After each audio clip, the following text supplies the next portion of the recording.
皆さん、こんにちは。未来予想2045へようこそ。私たちの YouTube チャンネルにお越しいただき、ありがとうございます。将来、科学技術が発達して科学が万能になるためにはどうすればよいかを考えてみます。2045年という未来の世界を想像してみてください。技術の進歩が著しく、私たちの生活は大きく変化しています。このチャンネルでは、未来のトレンドや予測、革新的なテクノロジーについてお届けします。将来、科学技術が発展し、万能に近づくためには、以下の点が考えられます。継続的な研究とイノベーション。継続的な研究とイノベーションは、科学技術の未来を切り開くための鍵となります。これらは新しいアイディアや技術を生み出し、社会に革新的な変革をもたらすプロセスです。まず、研究は私たちが未知の領域に挑戦し、理解を深めるための探求の旅です。研究者は問題に対して仮説を立て、実験や観察を通じて、新たな知識を獲得します。このプロセスは、絶え間ない好奇心と専念を要求します。例えば、医学の研究では、新しい治療法や病気のメカニズムの解明が、エネルギー分野では効率的な再生可能エネルギーの開発が、これにあたります。そして、研究から得られた知見をもとにして生み出されるのが、イノベーションです。イノベーションは、新しいアイディアや発見を実用的な形に昇華させ、社会に新たな価値を提供します。これは単なるアイディアだけでなく、実際の製品やサービス、プロセスの改善、あるいは新たなビジネスモデルの構築にも関わります。成功する研究とイノベーションには、いくつかの重要な要素があります。まず、協力と連携が挙げられます。異なるバックグラウンドや専門性を持つ人々が協力することで、より幅広い視点からの問題解決が可能になります。また、リソースと投資も不可欠です。十分な資金とサポートがなければ、革新的なアイディアを追求することは難しいでしょう。さらに、失敗を許容する文化が重要です。研究やイノベーションは試行錯誤の連続であり、失敗から学ぶことが、新たな洞察を生むことがあります。そのためには、失敗をチャンスとして受け入れ、改善につなげる柔軟性が求められます。研究とイノベーションは、静かな努力と冒険の精神を含むもので、時には挫折や困難にも立ち向かう必要があります。しかし、これらのプロセスが成功すれば、私たちは新たな治療法や持続可能なエネルギーソリューション、効率的なテクノロジーなど、未来をより良くするための力強い手段を手に入れることができるでしょう。持続的な研究とイノベーションは、私たちが直面する様々な課題に対して前向きな解決策を提供し、未来をより明るくする重要な要素です。異分野の協力。異分野の協力は、異なる専門分野や専門家が協力して問題にアプローチし、新たなアイディアや解決策を生み出すプロセスです。これは、様々な分野の専門性を結集することで、より包括的で創造的な成果が期待される重要な取り組みです。異分野の協力がなぜ重要かを理解するためには、まず、各専門分野が独自の知識や手法を持っていることがポイントです。例えば、医学、工学、社会科学など、それぞれの分野は異なる問題や課題に取り組むための専門知識を蓄積しています。これらの異なる視点やアプローチを組み合わせることで、より広範かつ深い理解が得られ、複雑な問題に対処する手段が向上します。異分野の協力においては、協力する専門家や研究者が異なるバックグラウンドを持ち、異なる視点を持つことが期待されます。例えば、医学の専門家がエンジニアと連携すれば、新しい医療機器や治療法の開発が可能となります。また、社会科学者と技術者が協力すれば、新しいテクノロジーが社会に与える影響を包括的に評価することができます。異分野の協力が成功するためには、コミュニケーションと協力意欲が欠かせません。異なる専門分野の言葉や概念は異なる場合があるため、効果的なコミュニケーションが必要です。また、異なるバックグラウンドを持つ人々が協力するためには、互いの尊重と協力意欲が不可欠です。異分野の協力は様々な分野で実り多い成果を生んでいます。例えば、医学と工学の協力により画像診断技術の進歩やバイオテクノロジーの発展がありました。同時に、エネルギー分野や環境問題においても、異なる分野の専門家が連携して持続可能なソリューションを見出す試みが進んでいます。異分野の協力は、単一の分野だけでは解決が難しい複雑な課題に対して有効な手段であり、未来の挑戦に対してより効果的な解決策を生み出すために不可欠なアプローチと言えます。これからも異なる分野の専門家が連携し、知識とアイディアの交流を通じて新たな発見やイノベーションが生まれることが期待されます。国際協力。国際協力は、異なる国々が連携して共通の目標を達成し、世界の課題に取り組むプロセスです。これは単なる国境を越えた取引だけでなく、文化、知識、技術などを共有し合い、共通の利益を追求するものです。国際協力がなぜ重要かを理解するためには、いくつかの要素が挙げられます。まず、共通の課題への対処が国際協力の重要な要素です。気候変動、感染症の拡大、貧困削減など多くの課題は国境を越えて影響を及ぼします。国際協力はこれらのグローバルな課題に対して単一の国家だけではなく、国際社会全体が力を合わせて対処する手段となります。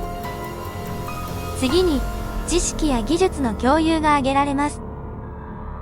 異なる国々が協力することで、様々な分野での知識や技術の共有が促進されます。これにより、イノベーションの加速や新たな解決策の発見が可能になり、より効果的な方法で問題に取り組むことができます。また、経済的な発展も国際協力のメリットの一つです。国際的な貿易や投資により、異なる国々が経済的に連携することで、持続可能な成長や豊かな社会の構築が可能です。これにより、貧困削減や雇用の増加などが期待されます。国際協力が成功するためには、ダイアローグと交流が欠かせません。異なる文化や価値観を尊重し、意見交換を行うことで、共通の理解が生まれ、協力がより円滑に進むでしょう。また、公正なルールや制度の整備も不可欠です。公正な制度がなければ、国際協力は不平等な結果を生む恐れがあります。国際協力の成功事例として、国際機関や NGO の役割も挙げられます。国連や WHO などは、異なる国々が協力して、世界中の健康や平和の維持に貢献しています。また、非政府組織 NGO は、地域ごとの問題に焦点を当て、現地の支援を行いながら、国際的な支援も取り入れています。しかし、国際協力には課題もあります。例えば、国家利益の優先度や意見の対立が協力を妨げることがあります。また、政治的な不安定さや経済格差も課題となり得ます。教育の重視。教育の重視は、個人や社会の成長と発展にとって不可欠な要素であり、知識やスキルの獲得だけでなく、思考力や創造性の育成を通じて、より豊かな未来を築く礎となります。以下に、教育の重視がなぜ重要かを詳しく探ってみましょう。まず、個人の成長と人間形成が挙げられます。教育は、単なる知識の取得だけでなく、自己認識や社会との関わりを通じて、個々の人間が成長し、人格が形成されるプロセスです。学習を通して得た経験や知識は、人生において重要な基盤となり、将来の意思決定や行動の指針となります。また、社会的な発展と経済成長においても、教育は重要な役割を果たします。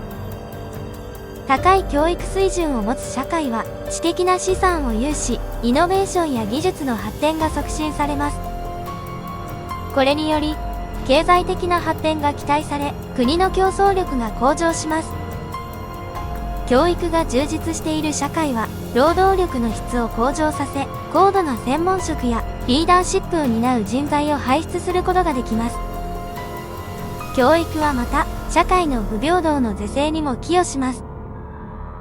質の高い教育が全ての階層に平等に提供されれば、出自や経済状態に関係なく才能を発揮し、夢を追い求める機会が広がります。これにより、社会における機会均等が確立され、多様性が尊重される社会が築かれることが期待されます。教育はまた、民主主義や市民社会の形成においても重要な役割を果たします。市民が十分な教育を受けることで、自らの権利や責任を理解し、積極的に社会に参加することが期待されます。知識を共有し、意見を交換することで、民主主義の基盤が強化され、持続可能な社会の形成に寄与します。一方で、教育が不足すると、貧困や社会的不平等、差別が生まれやすくなります。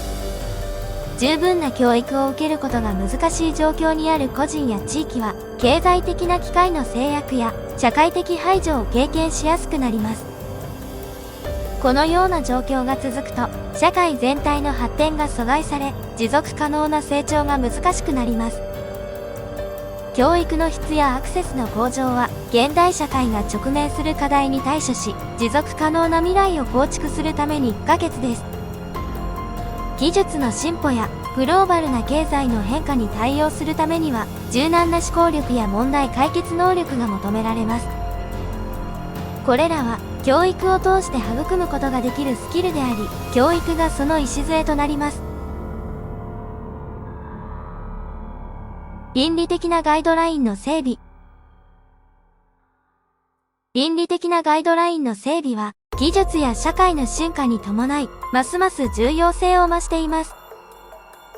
これは、倫理的な問題や課題に対処し、技術の発展が人間の幸福と社会の利益に寄与するように確実にするために不可欠なステップです。以下に、その重要性と整備の必要性について詳しく探ってみましょう。まず、技術の進歩に伴う倫理的な課題の増加が挙げられます。例えば、人工知能やバイオテクノロジーの発展により、プライバシー、セキュリティ、個別の自己決定権などに関する新たな倫理的な問題が浮かび上がっています。これらの技術が急速に発展する中で、それに伴う倫理的な指針が整備されなければ、社会はこれらの課題に適切に対処することが難しくなります。また、技術の利用における悪用リスクの増加も大きな懸念です。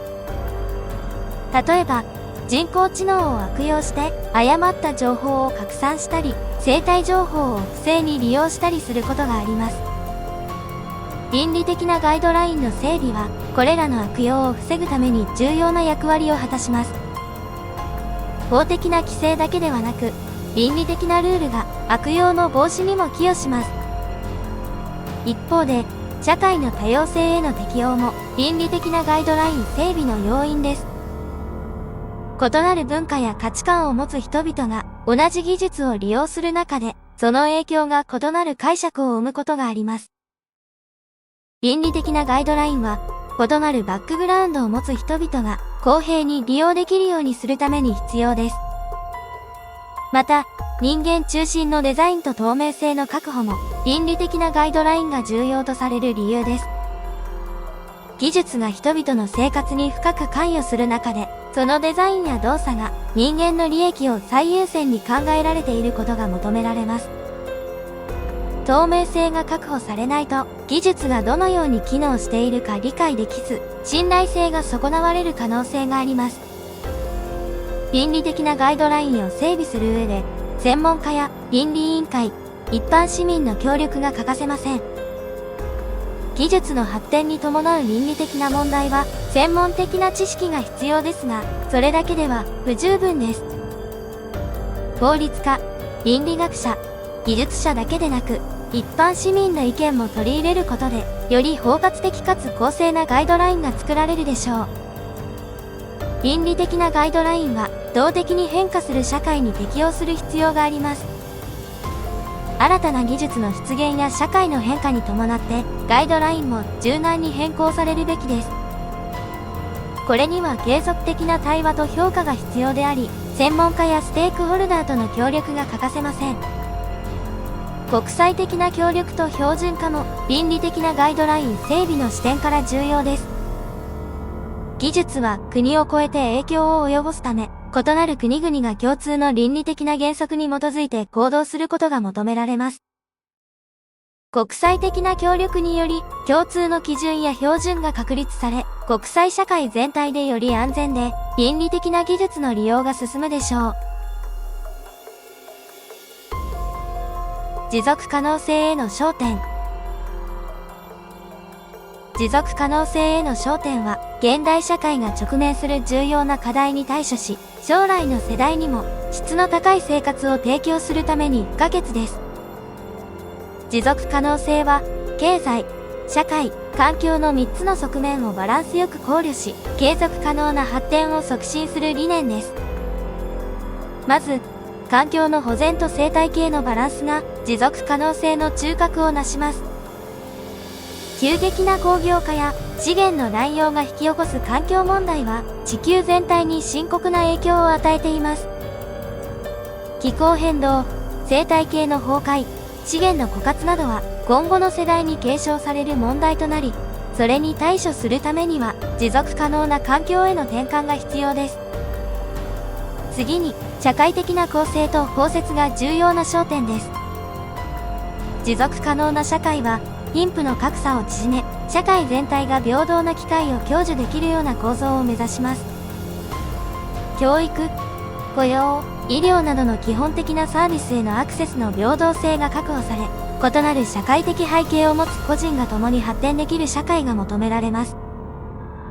また、経済の持続可能性も不可欠です。短期的な利益追求だけでなく、長期的な視点での経済的な活動が求められます。循環型経済や再生可能エネルギーの利用など、資源を効果的に活用し、環境への負荷を最小限に抑える経済モデルが重視されています。持続可能性への焦点は、企業の責任と透明性も含みます。企業は単なる利益追求だけでなく、社会的責任を果たし、環境に配慮した事業活動を行うことが求められます。透明性が確保され、企業の行動が社会の期待に応える形で進むことが持続可能性の促進に寄与します。持続可能性への焦点が強まる中で、エネルギーの効率化と再生可能エネルギーの普及も重要なテーマです。化石燃料の使用に伴う二酸化炭素の排出が気候変動を加速させている中、再生可能エネルギーの利用は環境への負荷を軽減し、エネルギーセキュリティを向上させる手段となります。持続可能性の観点では、教育と意識の向上も重要です。持続可能性への理解を深め、行動を変革するためには、個人や社会全体の教育が欠かせません。環境への意識を高め、資源の大切さやエコロジカルな生活様式を広めることが持続可能な未来への第一歩です。国際的な協力も持続可能性の実現において大きな役割を果たします。グローバルな課題に対する共同の取り組みが必要であり、異なる国々が連携して持続可能な開発目標 SDGs を達成することが求められます。国際協力により、資源や知識の共有が促進され、共通の目標に向けて協力が進むでしょう。科学技術の活用も持続可能性の推進に不可欠です。新たな技術やイノベーションを活かし、持続可能な社会を築くための手段を見つけることが求められます。クリーンエネルギーやサーキュラーエコノミーなどの分野での研究と実践が持続可能性を具現化する一翼を担います。持続可能性への焦点は、現代社会の最重要課題として浮き彫りにされています。このコンセプトは、環境、社会、経済の3つの側面をバランスよく考慮し、地球全体の資源を効果的に活用しながら、将来の世代にも質の高い生活を提供することを目指しています。その重要性と具体的な焦点について考察してみました。まず、環境の保全と生態系のバランスの確保が持続可能性の中心となります。気候変動や生態系の崩壊など、急激な工業化と資源の乱用が引き起こす環境問題は地球全体に深刻な影響をもたらしています。持続可能な未来を築くためには持続可能な環境への転換が不可欠です。社会的な公正と包摂も持続可能性の焦点です。持続可能な社会は貧富の格差を縮め、教育や雇用などの基本的なサービスへの平等なアクセスを確保します。異なる社会的背景を持つ個人が共に発展できる社会が求められます。経済の持続可能性も不可欠です。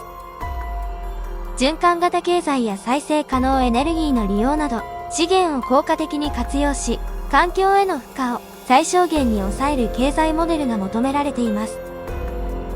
企業の責任と透明性も持続可能性の観点から重要です。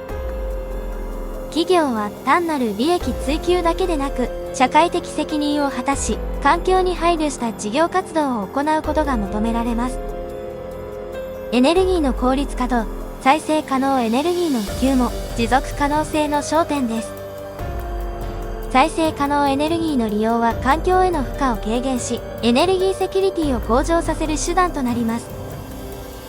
持続可能性の観点では、教育と意識の向上も不可欠です。環境への意識を高め、持続可能な生活様式を広めることが、持続可能な未来への第一歩です。国際協力も持続可能性の実現において、大きな役割を果たします。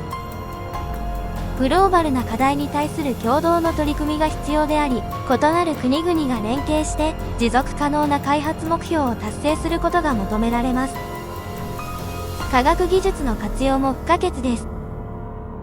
新たな技術やイノベーションを活かし、持続可能な社会を築くための手段を見つけることが求められます。総括すると、持続可能性への焦点は地球環境、社会、経済の側面から幅広く関わり、これらをバランスよく発展させるための取り組みが求められています。環境への配慮、社会的公正、経済の効率性、企業の責任、エネルギーの効率化、教育と意識の向上、国際協力、科学技術の活用が結びつき、持続可能な未来を築くための基盤を構築していくことが重要です。皆さん、今回の未来予想2045はいかがでしたか？私たちのチャンネルをご視聴いただき、本当にありがとうございました。未来の可能性について一緒に考え、語り合うことができたことを嬉しく思います。これからも未来予想2045は最新の情報と予測を提供し、皆さんと共に未来を明るく、希望に満ちたものにしていきたいと思っています。引き続き未来予想2045の応援をお願いします。少しでも未来予想2045に興味を持っていただいたら、ぜひ、